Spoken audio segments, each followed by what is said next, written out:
Naam, mpenzi mtazamaji wetu wa Akiza TV. Hii hapa ni Akiza TV. Karibu tena katika channel yetu ya Akiza TV kwa mara nyingine, na hiki ni kipindi cha mahusiano. Tumeweza kutembelewa na mgeni wetu siku ya leo, tuweze kumsikiliza akijieleza vizuri kwa uzuri kabisa na nini ambacho ameweza kuandalia siku ya leo. Tunapatikana kwenye mitandao ya kijamii kama Facebook, pia TikTok, pia Instagram na YouTube kwa jina la Akiza TV. Cha kufanya usisahau kusubscribe pia katika YouTube channel yetu, pia utufollow katika mitandao yetu mingine kama Facebook, TikTok na Instagram kwa jina la Akiza TV.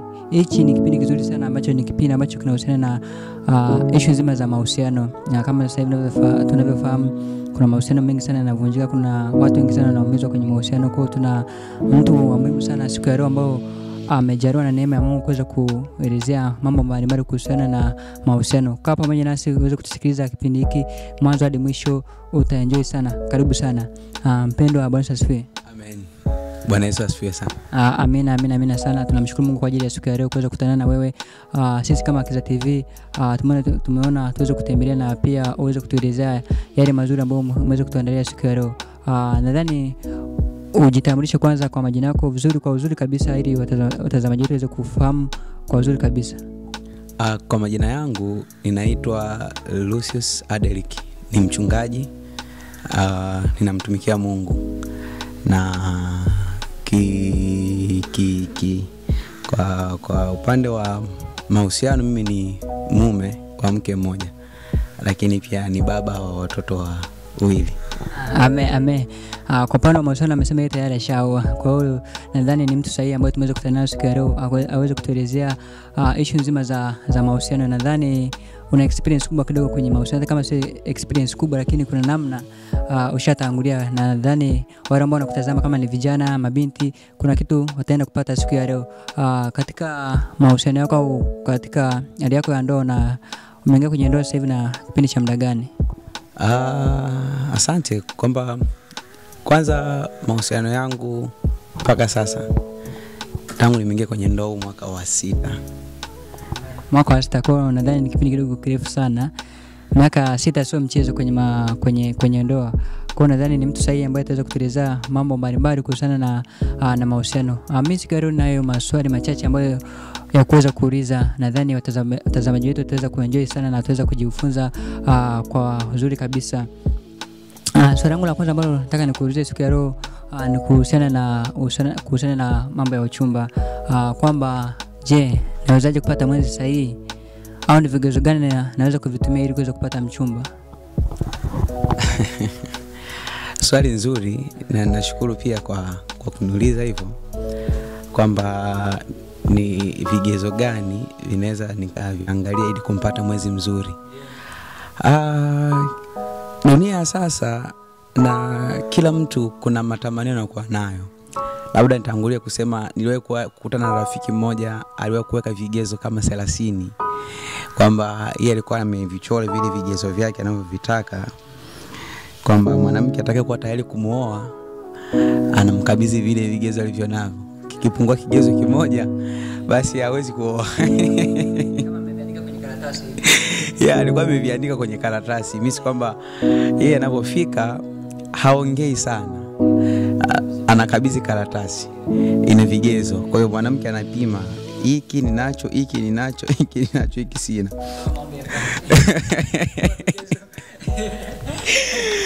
Kwa hiyo unaona, kwa hiyo yote hiyo ilikuwa kila mtu anavyo vigezo.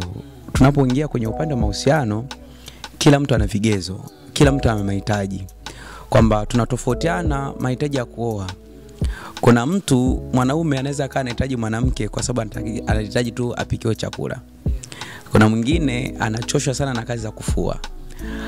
Kwa hiyo kwa sababu anachoshwa hivyo vitu, kunakuta anasema ni ngoja nioe ili anisaidie kufua.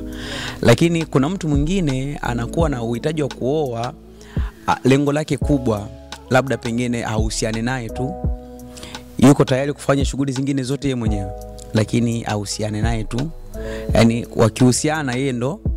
Lakini sasa tunapokuja kwenye upande wa binafsi, ninachokielewa kwa habari ya vigezo vya kupata mchumba mzuri ambaye unaweza kudumu naye, viko vingi.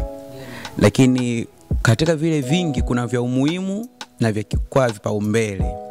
kuna vile vya umuhimu na vya lazima. Sasa vile vya umuhimu inawezekana sio vyote vikawa lazima, na vile vya lazima inawezekana vyote visio vikawa vya muhimu.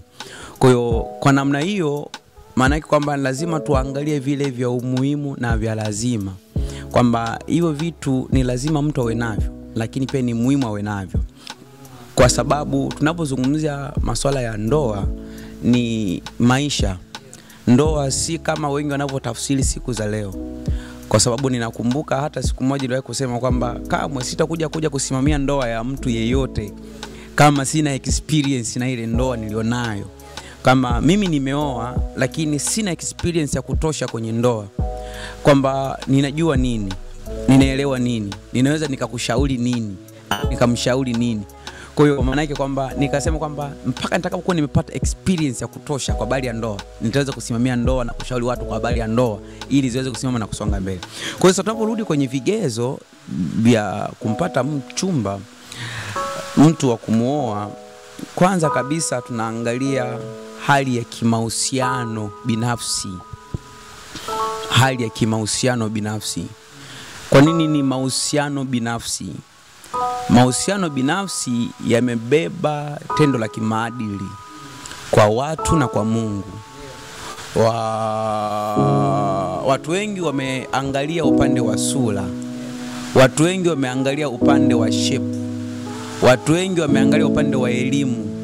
Watu wengi wameangalia upande wa fedha, lakini wakawa wameacha kuangalia upande wa kimaadili.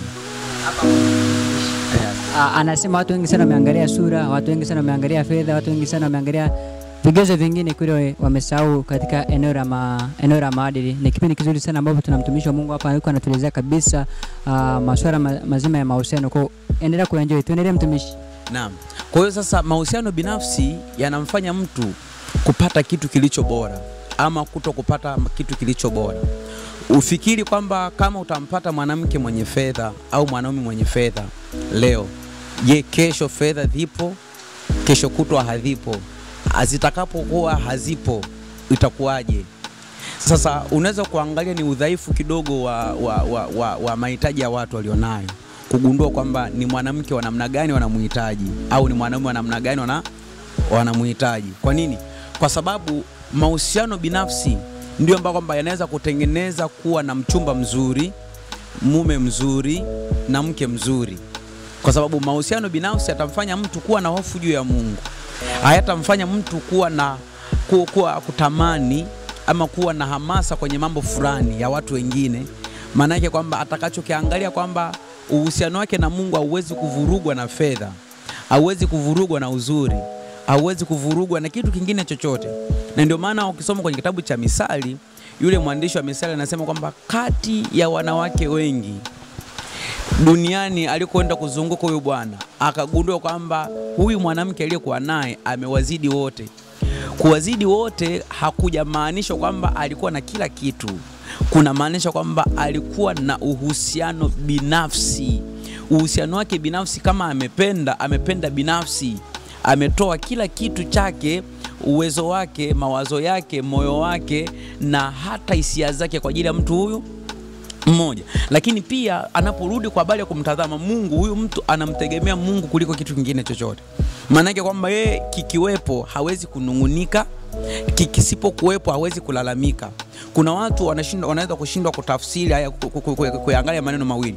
Unaweza kumkuta mtu akiwa na kitu ni mtu ambaye kwamba hajulikani kama anacho, na asipokuwa nacho hajulikani kama anacho, hana. Kwa hiyo maana yake kwamba huyu anaweza kukaa kwenye nafasi zile zote. Akiwa nacho atakuwa kama mtu mwenye nacho, asipokuwa nacho anakaa kama mtu asiye nacho. Lakini pia hawezi kuwa sababu ya kuonyesha kwamba hana. Umenielewa? Kuna mwingine hata kutoka kwenye mahusiano ya kawaida unaweza kukuta kwamba hana hela. Unashangaa marafiki zake wote unajua kwamba hana hela. Unaelewa? Anajua kabisa kwamba rafiki yetu leo hana hela. Lakini wakati mwingine unaweza kukuta kwamba akapata changamoto fulani kwa habari ya mwenzi wake. Kila mtu akajua kwamba mume wangu mimi ni muuni, au mchumba wangu mimi ni muuni sana. Au kwa inategemeana na mahusiano anayokuwa nayo binafsi. Lakini mimi nimejifunza kikubwa kwamba ili umpate mtu mzuri, angalia mahusiano yake binafsi. Wakati mimi nahitaji kuoa, nilianza kuangalia mahusiano binafsi, uhusiano wake na Mungu, uhusiano wake na watu wanaomzunguka, uhusiano wake akiwa kwenye familia yao anakuwaje, je anaelewekaje. Kuna wakati mwingine leo tunaozesha wanawake ambao kwamba inafika kipindi ambacho hata ndugu wanashangilia bora ameolewa. Yani hawasemi kwa nini anaenda kuolewa mapema hivi. Yani ni bora aende kwa sababu wanasema ametupunguzia mzigo. Sio, naelewa? Yani kuna mtu leo anaweza akaoa, wazazi wanasema bora tu aoe kwa sababu alichokuwa anakifanya sio kutokana na mahusiano binafsi. Ukiwa na mahusiano binafsi unaweza kumheshimu Mungu. Unaweza kuheshimu wanawake wengine, unaweza kuheshimu wanaume wengine, unaweza kuwachukulia watu kwamba ni watu wa jamii yako. Sio kila mtu unaweza kumpa mwili wako, kumpa mawazo yako, kumpa kila kitu chako. Kwa maana yake mahusiano yako binafsi yanakuwekea mipaka.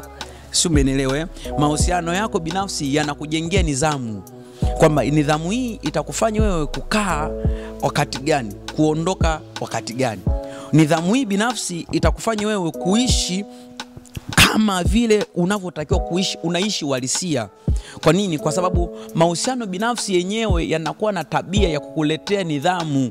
Kwa ile nidhamu itakufanya wewe uishi uhalisia wako, sio kwa kupretend. Sio, umeelewa? Leo unaweza kukuta kijana ana approach binti kwa gari ya kuazima. Sio, unaelewa? Ana approach binti kwa nguo za kuazima. Ana approach binti kwa fedha za mkopo. Kwa maana yake kwamba huyu hana mahusiano binafsi. Yani yale mahusiano yake binafsi hayamtengenezea nidhamu. Kwa maana yake kwamba ni rahisi ndoa kama watu wataingia kwenye mahusiano hawatadumu. Kwa nini? Kwa sababu kuna ile namna wamekosa nidhamu ya mahusiano. Kwa sababu unaweza kushangaa ndoa nyingi zinafungwa makanisani hazidumu mwaka. Zinavunjika kwa sababu kwamba hawana nidhamu binafsi. Kwa nini? Kwa sababu unaweza kukuta kwamba wakati wa mahusiano yao walikuwa ni watu wanaotembeleana. Ndio maana mahusiano ya zamani umetangulia kusema pale mwanzoni, mahusiano ya ndoa za zamani za sasa ni tofauti. Ni tofauti sana. Kwa nini? Kwa sababu wao wanapokuwa katika maisha ya kwanza, katika kutafuta ule uchuu kwenye mazingira ya kumtafuta mwenzi, wanakuwa hawazingatii kile kigezo cha uhusiano binafsi. Mtu akiwa na hofu ya Mungu ni ngumu sana kuchiti. Mwanamke mwenye hofu ya Mungu ni ngumu sana kukusaliti. Mwanaume mwenye hofu ya Mungu hata kama anafanya kazi za usiku wa manane katikati ya watu wengi, hawezi kumwacha mke wake nyumbani. Anakumbuka nina mwanamke nyumbani, nina mtu nyumbani anasubiri. Kwa hiyo maana yake kwamba kitakachowafanya watu kudumu si ile namna tu wanavodeti kabla ya mahusiano, kabla ya ndoa. Ni ile nidhamu kwanza binafsi wanayokuwa nayo, inayotokana na nini? Na uhusiano anaokuwa nao mtu na watu wengine. Lakini pia jambo la pili ambalo mimi nimejaribu kujifunza ni juu ya kujibu maswali haya. Kwanza, nitamuoa nani? Pili, nitaoa wapi? Tatu, tutakula nini? Tutavaa nini? Na tutalala wapi? Nitaoa nani? Wapi? Tutakula nini? Tutavaa nini? Na tutalala wapi? Ni swali ambalo nimekuwa nikiwa naongea na vijana wengi, huwa ni lazima niwaambie wapi, nani, baada ya kuoa mtakula nini, mtavaa nini na mtalala. Wanawake wengi leo wako tayari kuacha ndoa kwa sababu ya kushindwa kupata mahitaji matatu. Na ndio maana unaweza kukuta katika mahitaji makuu ya mwanadamu kuna chakula, kuna malazi na mavazi. Hayo ni mahitaji makuu. Sasa unaweza kumkuta kijana yupo tu anahitaji kuoa, amekuwa ni waanga sana. Washirika wengi wamekuwa ni waanga sana kwa sababu unaweza kumkuta kijana anahitaji kuoa lakini hana future ya kesho. Unaweza kumuuliza, wewe unataka kuoa, umejiandaaje? Hana plani yoyote, hajui ataishije, utamuoa nani? Okay, basi plani zako, malengo yako yalikuwaje, kwamba unataka kuoa mkoa gani? Kwa sababu kila mkoa tulionao Tanzania, kila nchi tulionayo duniani ina tabia, ina tamaduni, ina desturi, lakini pia ina asili zao. Kwa maana yake kwamba kama mimi ni Mngoni wa kabila la Umatengoni kule Songea, mimi nimetokea kule Songea.